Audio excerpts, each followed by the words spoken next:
In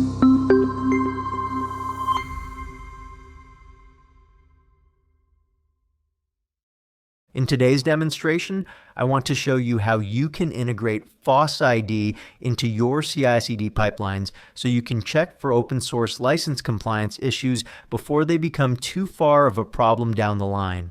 Let's get started.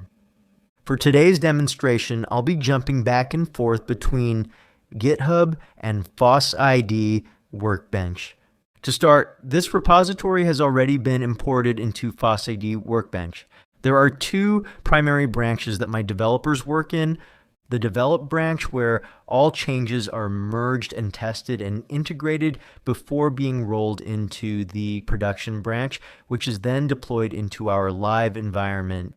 Inside the FossID Workbench, both of these branches have been scanned and are fully audited, where I have complete visibility into all the unmanaged open source components, as well as the managed dependencies introduced in this application. Let's now try to sneak some open source in here and see how we can use FossID to prevent issues from becoming a problem, but also add them to our software bill of materials in cases where we need that functionality and only need to comply with its use by providing attribution. Our journey starts in GitHub, where as a developer, I'm going to create a new feature branch in this repository. This is where I'm going to be creating all my initial code changes. Now, let's say that for what I want to do today, I want to write some code that does what zlib does, and instead of properly importing zlib, I decide to copy and paste everything from their inflate.c file into my code, thinking I'm clever. I also want to add functionality that allows me to stress my production environment, and so I want to take some functionality from Netflix's Chaos Monkey, but not all of it. Let's say I'm only interested in a few lines of code instead of the entire file. This time, let's drop that into my application and commit the changes to my feature branch.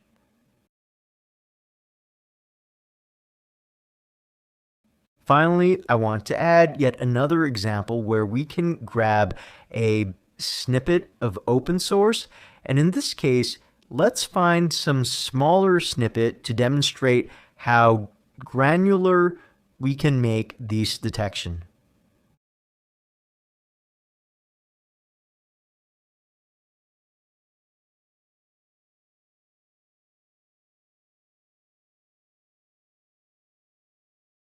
Perfect. With all my changes made, I'm now ready to open a pull request to pull these changes into our develop branch. My pull request has been created, and this is where the first of my workflows with FossID is going to kick in. We are using the FossID toolbox to execute two stateless scanning workflows, one that will check for vulnerable code snippets, and another one that will check for open source snippets and unmanaged open source like the ones we just introduced into the code base. I'm expecting at least one of these workflows to fail. In this case, both workflows have failed. That means there are not only snippets of open source as expected, but one of the snippets I copy-pasted into this code base actually contained a vulnerability. If I want to see the results of this check, clicking on the GitHub Actions run will show me the CVE, a link to the CVE for more information, as well as the vulnerable code snippet in the file. In this case, this is in the inflate.c file that I brought in from zlib. In the other check, we can expect to see similar results, except we're now looking at the license of the snippets that I copy-pasted in. In this case, a snippet from the Linux kernel, as well as a snippet of zlib, and as well as the Chaos Monkey snippet from the Netflix repository. Since I'm working in GitHub, I can navigate to the files changed and see the results in line inside the pull request experience, with links to where the component can be downloaded, as well as the repository where the snippet originated from. Now, as a developer, I feel clever.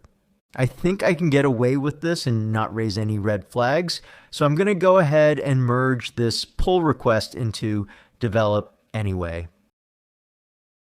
And because I'm in a hurry to see this feature pushed into production, I'm going to go ahead and open up another pull request.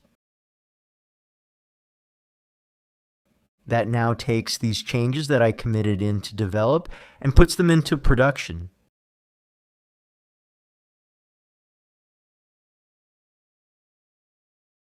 Now we know that some snippets were found, and that means that once the code made its way into the develop branch, there's likely some open source that we need to attribute its usage. And so if I go into Workbench and I return to my project, I can now see that there are 2 files pending. So as soon as those changes were merged into develop, those 2 files are now waiting to be identified. And so for our developer that attempted to open a pull request straight into production without completing the necessary due diligence in Workbench, we can expect to see that at least one of the workflows, in this case, the policy gate, is failing and not allowing this pull request to be merged into production until the 2 pending files that introduced open source have been identified. This is the second layer of protection, is keeping your scans in Workbench up to date so that as you promote code through your different environments, you're able to ensure all the necessary due diligence has been performed. If I wanted to unblock this deployment, I could simply go into the scan, navigate to the files that are pending identification, review the results, and determine whether this is a component that I want to include in my software bill of materials. In this case, I will include it. I'll mark this component as being present. This is a snippet that's Apache licensed from the Netflix Chaos Monkey repository. This has been identified. Same thing, I will mark this as the result. This is a snippet from the Linux kernel that is in the file snippet.c. There it is. All right, this will add the GPL license associated to the snippet from the Linux kernel into the snippet.c file. Now this is a GPL 2.0 license, so it is likely worth investigating this with our legal counsel since this is a copyleft license. However, for the purposes of this demonstration, I'm going to mark it as identified to demonstrate how once all the due diligence in Workbench has been taken care of, the failed job in the pipeline to promote the changes to production can be rerun. And if all the due diligence involved in unblocking the chosen gates has been performed, I can expect that this check is going to finish green.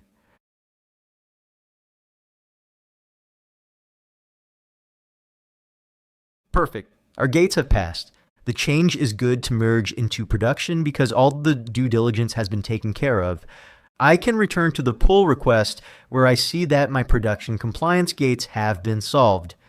The stateless check still failed because they ran and the snippets are still present, but from a compliance standpoint, this open source is now being correctly attributed to in accordance with their license terms and will now show in the software bill of materials for this application.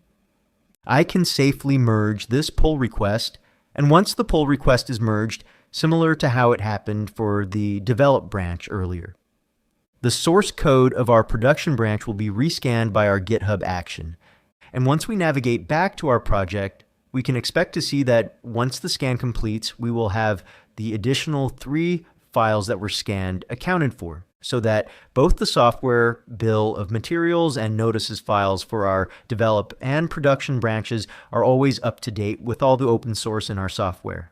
Thank you for watching today's demonstration. What I showed you today used GitHub and GitHub Actions, but it's universally portable to other SCM providers as well as other CI/CD platforms.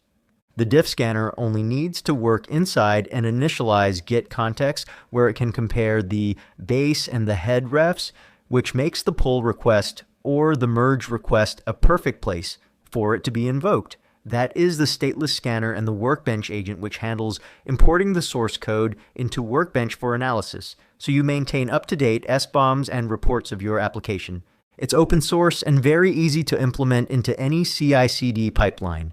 If you have any questions about either of these utilities or any of these capabilities, please contact us through our website or through our support portal at fossid.com and support.fossid.com, respectively. Thank you for your time.